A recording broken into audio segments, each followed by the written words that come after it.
நம்ம எல்லாத்துக்குமே தெரியும் மிடில் ஈஸ்ட்ல பார்த்தீங்கன்னா பெரிய ஒரு கிரைசிஸ் பத்திர போயிட்டு இருக்கு இந்த 3 கண்ட்ரீஸுக்கும், ஈரான், இஸ்ரேல், யூஎஸ்க்கு. இது மட்டும் இல்லாம அங்க இருக்கிற நிறைய European countries like Germany, France, UK இந்த மாதிரி நிறைய கண்ட்ரி இந்த கிரைசிஸ்குள்ள இன்க்ளூட் ஆகுறாங்க. அது மட்டும் இல்லாம அகைன் பாகிஸ்தான் பார்த்தீங்கன்னா அஃபெக்ட் ஆயிருக்காங்க இந்த ஈரான் இஸ்ரேல் கான்ஃபிளிக்ட்ல. மறுபடியும் ரஷ்யா பார்த்தீங்கன்னா இந்தியாவுக்கு நேத்து ஒரு ஆஃபர் பண்ணியிருக்கிறாங்க. அந்த ஆஃபர் என்ன, இப்போ அங்க இருக்கிற கான்ஃபிளிக்ட் எந்த நிலைமையில போயிட்டு இருக்கு அப்படின்னு சொல்லி இந்த வீடியோ நம்ம ஒன் பை ஒன்னா பார்ப்போம்.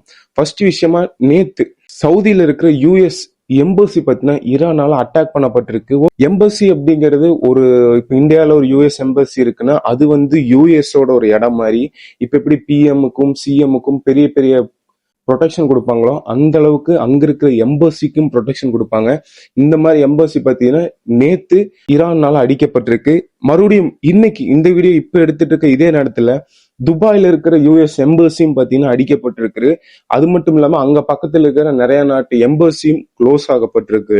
இதுதான் பார்த்தீங்கன்னா ஹெட்லைன் இன்னைக்கு. ஈரான்ல இஸ்ரேல் சைட்ல பார்த்தீங்கன்னா அங்க இருக்கிற அயன் டோம்ஸ் பார்த்தீங்கன்னா நிறைய டோம்ஸ் எல்லாம் டெஸ்ட்ராய் பண்ணப்பட்டிருக்கு ஈரான்னால. அயன் டோம்ங்கிறது ஒரு ஏர் டிஃபென்ஸ் சிஸ்டம். இப்போ இஸ்ரேல் முழுக்கவும் அந்த அயன் டோம் பார்த்தீங்கன்னா ப்ரொடெக்ஷனா இருக்கும். இஸ்ரேல் பார்த்தீங்கன்னா எல்லா கான்ஃபிளிக்ட்லயும் சொல்லுவாங்க எங்ககிட்ட அயன் டோம் இருக்கு, அதை தாண்டி எந்த மிசைலும் இஸ்ரேலுக்குள்ள வந்து அட்டாக் பண்ண முடியாது அப்படின்னு சொல்லி. ஸோ இப்போ இந்த கான்ஃபிளிக்ட்ல பார்த்தீங்கன்னா ஈரான் அந்த அயன் டோமை பார்த்தீங்கன்னா டெஸ்ட்ராய் பண்ணியிருக்கிறாங்க. இது எந்த இடத்துல பார்த்தீங்கன்னா நடந்திருக்குன்னா ஜெருசலம் அப்படிங்கிற ஒரு இஸ்ரேல்ல உள்ள ஒரு பகுதியில தான் பார்த்தீங்கன்னா நடந்திருக்கு. அங்க 25 பீப்புள் கிட்ட இறந்ததாகவும் 180 பீப்புள் கிட்ட இன்ஜுரி ஆகினதாகவும் நிறைய அன்அபிஷியலான நியூஸ் பார்த்தீங்கன்னா ஸ்ப்ரெட் ஆயிட்டு இருக்கு.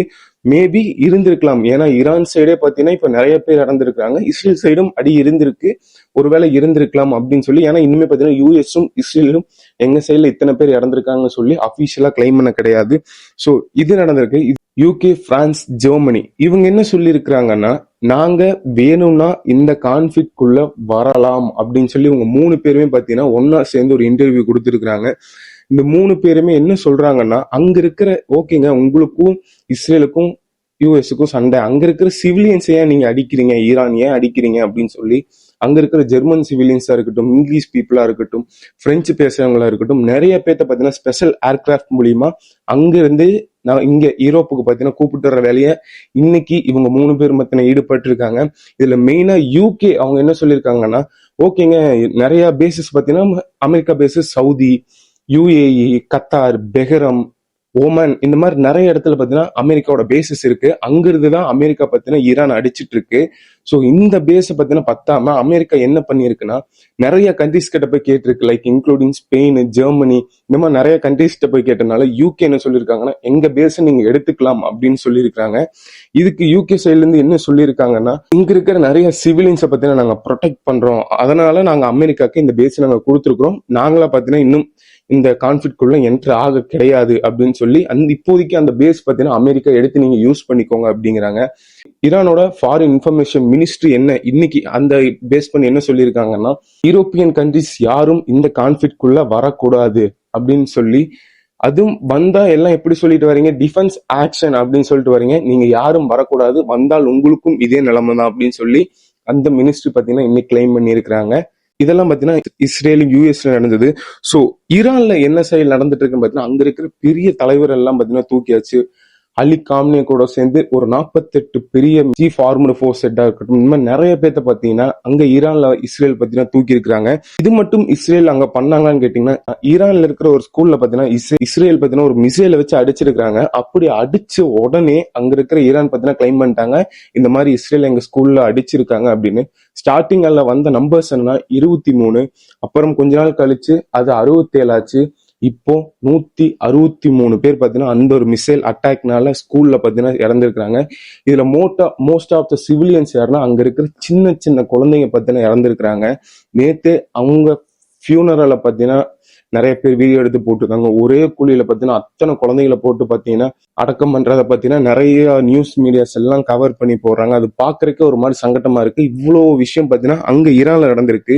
ஓகே, இது மட்டும் தான் அங்க ஈரான்ல பாத்தீங்கன்னா டெட் கவுண்டான்னு கேட்டீங்கன்னா இது மட்டும் கிடையாது. டோட்டல் ஆஃப் ஈரான்ல 800 பீப்புள் பாத்தீங்கன்னா இறந்திருக்கிறாங்க.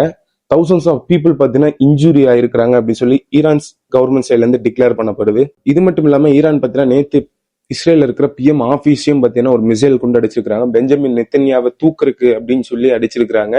இதுக்கு மெயின் ரீசன் யாருன்னா, இவங்க சுப்ரீம் லீடரை இஸ்ரேல் அடிச்சதுக்கு அவங்க ரிவெஞ்ச் எடுக்கிற விதமா இந்த ஒரு அட்டாக் பார்த்தீங்கன்னா நேற்று நடந்திருக்கு. இந்த அட்டாக்கை நடத்தின மிசைல் எதை வச்சு ஈரான் அடிச்சிருக்கு அப்படின்னு பார்த்தீங்கன்னா, கைப்பர் ஷகான் அப்படின்னு சொல்லி இந்த ஒரு மிசைலை வச்சு தான் இஸ்ரேல் பார்த்தீங்கன்னா அடிச்சிருக்கு. இது வந்து ஒரு மிட் ரேஞ்ச் பேலஸ்டிக் மிசைல். இது ஒரு ரேஞ்ச் பார்த்தீங்கன்னா 1450 கிலோமீட்டர்ஸ் பார்த்தீங்கன்னா கொண்டு போய் அடிக்கக்கூடிய ஒரு ரேஞ்சை வச்சுதான் நேத்து ஈரான் பார்த்தீங்கன்னா இஸ்ரேல்ல இருக்கிற பிஎம் ஆபீஸை பார்த்தீங்கன்னா ஃபுல்லும் டிஸ்ட்ராய் பண்ணி முடிச்சிருக்காங்க. ஓகேடா, இவங்க 2 பேத்துக்குள்ள போயிருக்குது, மற்ற எந்த நாட்டிலையும் பெரிய டெத்தும் பெரிய இன்ஜுரியும் எதுவும் கிடையாதான்னு கேட்டீங்கன்னா பல நாட்டுல இருக்குது. நான் ஒவ்வொன்றா உங்களுக்கு நான் சொல்றேன். கத்தார்ல பாத்தீங்கன்னா 16 பீப்புள்ஸ் பாத்தீங்கன்னா இன்ஜுரி. யுஏஇ அதாவது துபாய், அப்புறம் சவுதி, இந்த மாதிரி நிறைய அரப் கண்ட்ரீஸ்ல 3 பேர் பாத்தீங்கன்னா இறந்திருக்காங்க. 58 பேர் பாத்தீங்கன்னா காயம் அடைஞ்சிருக்காங்க. ஒமான்ல பாத்தீங்கன்னா ஒருத்தர் இறந்திருக்கிறாரு. 6 பேர் பாத்தீங்கன்னா காயம் அடைஞ்சிருக்கிறாங்க. பெஹ்ரம்ல பாத்தீங்கன்னா 2 பேர் இறந்திருக்கிறாங்க. 4 பேர் பாத்தீங்கன்னா காயம் அடைஞ்சிருக்கிறாங்க. அப்புறம் ஈராக்ல 2 பேர் இறந்திருக்கிறாங்க. 5 பேர் காயப்பட்டிருக்கிறாங்க. இஸ்ரேல்ல 10 பேர் இறந்திருக்கிறாங்க. 100 பேர் காயப்பட்டிருக்கிறாங்க. அமெரிக்கா ஆர்மில 4 பேர் இறந்திருக்கிறாங்க. 4 பேர் காயப்பட்டிருக்கிறாங்க. இந்த 4 பேரை பாத்தீங்கன்னா ஐடென்டிஃபை பண்ண முடியாம இருந்துச்சு. இதை நேத்து பாத்தீங்கன்னா அமெரிக்கன் கவர்மெண்ட் இவங்க தான் அப்படின்னு சொல்லி ஒரு 4 பேர்த்த ஐடென்டிஃபை பண்ணி நேத்து பாத்தீங்கன்னா இந்த ரிப்போர்ட்டை யூஎஸ் கவர்மெண்ட் பாத்தீங்கன்னா நேற்று வெளியிட்டு இருக்கிறாங்க. இப்படிப்பட்ட இந்த கான்ஃபிளிக்ட்ல ஈரான் பாத்தீங்கன்னா 2 பெரிய நாடை பத்தின இஸ்ரேலையும் அமெரிக்காவும் பார்த்தீங்கன்னா டைரக்டா எதுக்குறாங்க. அது மட்டும் இல்லாம ஒரு 12 countries like UAE, Dubai, Qatar, Bahrain, Oman, இந்த மாதிரி நிறைய கண்ட்ரிஸ் பாத்தீங்கன்னா செகண்டரியா ஒரு பேஸ் நீங்க கொடுக்குறீங்க. இந்த இடத்த பத்தினா நீங்க யூஎஸ் கொடுக்கறதுனாலதான் யூஎஸ் இங்க இருந்து மிசைல் லான்ச் பண்ணி எங்க நாட்டை அடிக்கிறாங்க அப்படின்னு சொல்லி அங்க இருக்கிற கண்ட்ரிஸும் பாத்தீங்கன்னா ஈரான் பிடிச்சி இன்னி வரைக்கும் பாத்தீங்கன்னா மிசைல்ஸ் எல்லாம் லான்ச் பண்ணி அடிச்சிட்டு இருக்காங்க. இதெல்லாம் பாத்தீங்கன்னா ஈரான்ல நடந்துட்டு இருக்கு. இஸ்ரேல் என்ன பண்றாங்கன்னு பாத்தீங்கன்னா, இப்போ இஸ்ரேல் வந்து லெபனானுக்குள்ள என்ட்ரி ஆயிட்டு இருக்காங்க. எதுக்கு லெபனானுக்குள்ள போகணும்னு பாத்தீங்கன்னா, அங்க இருக்கிற ஈரானோட சப்போர்ட்டர் அப்படின்னு சொல்லிட்டு இருக்கிற ஒரு டெரரிஸ்ட் குரூப் பாத்தீங்கன்னா ஹெஸ்புல்லா அப்படின்னு சொல்லி ஒரு குரூப் இருக்கு.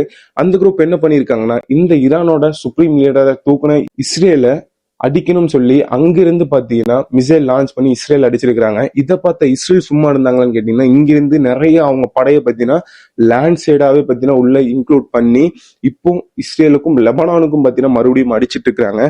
அங்க இருக்கிற பெரூட் அப்படிங்கிற லெபனானோட கேபிட்டல்ல 31 ஹிஸ்புல்லா அமைப்பினர் பாத்தீங்கன்னா நேத்து இஸ்ரேலால கொல்லப்பட்டிருக்காங்க அப்படின்னு சொல்லி இஸ்ரேல் நிறைய நியூஸ்ல பாத்தீங்கன்னா அறிவிச்சிட்டு இருக்காங்க. அபிஷியலாவும் பாத்தீங்கன்னா சொல்றாங்க.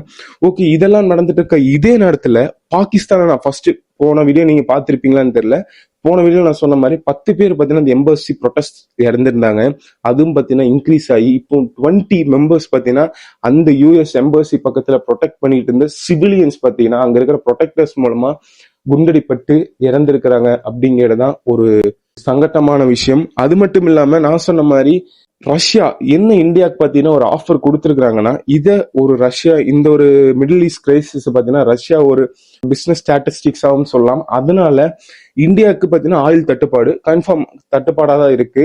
நம்ம நேத்தே சொல்லியிருப்போம் 6000 ரூபாய்க்கு மேல பாத்தீங்கன்னா ஒரு பேரல பாத்தீங்கன்னா இந்தியா கன்சியூம் பண்ணிட்டு இருக்காங்கன்னு. அத ரஷ்யா பாத்தீங்கன்னா ஆஃபர் பண்ற விதமா எங்க கிட்ட நீங்க வந்து ஆயில் வாங்குங்க, உங்களுக்கு வந்து $3 to $7 நாங்க ஆஃபர் பண்றோம், நீங்க ஓகேன்னா சொல்லுங்க, உங்களோட ஆயில் பற்றாக்குறைய நாங்க தீக்கிறோம் அப்படின்னு சொல்லி ரஷ்யா சொல்லியிருக்காங்க. இன்னும் இம்போர்ட் பண்ண கிடையாது. இந்த ஒரு வார்த்தையை பாத்தீங்கன்னா ரஷ்யன் கவர்மெண்ட் பாத்தீங்கன்னா சொல்லியிருக்காங்க. நீங்க கேட்கல ரஷ்யாட்டு இருந்தா நம்ம ஆயில் வாங்கிட்டு இருந்தோம் அப்படின்னா இது இந்த கான்ஃபிளிக்ட் முன்னாடி முடியும். வெனிசுலா அப்படின்னு சொல்லி ஒரு பிரச்சனை போயிட்டு இருந்துச்சு. ட்ரம்ப் அங்க பத்தினா பிரச்சனை பண்ணிட்டு இருந்தாரு.